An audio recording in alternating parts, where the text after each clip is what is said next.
來繼續來看運動彩券的工會理事長侯玉琪，日前因為公開來質疑着運動部長李揚改革的政策，引發着討論。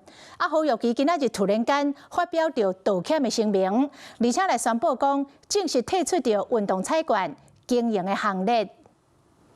失言風波了哈，我誠懇跟李揚道歉。替台灣運彩經銷商的執照，運動彩券工會理事長侯玉琪對鏡頭行禮，要甲運動部長李揚回實禮。我只不過是在提醒李揚說，因為你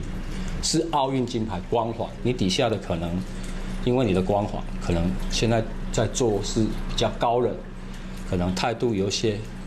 不友善。這些文章在被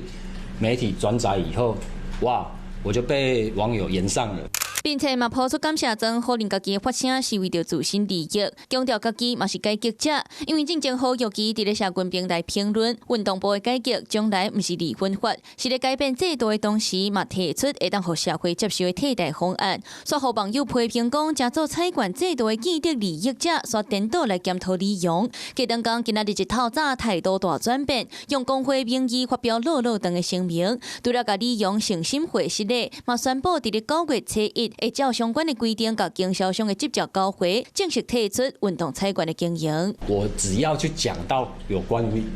李揚他在運動部裡面的事情的時候，哇，這就是不對，因為你就是反改革的，是這樣子嗎？如果是這樣子，那以後台灣的體育圈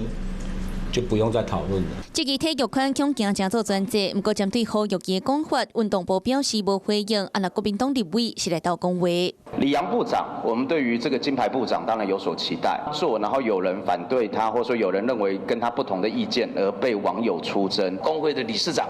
他這樣的一個，他看起來他也過去的一個批評，看起來他也好像覺得受到很大的一個困擾。公部門受到批評，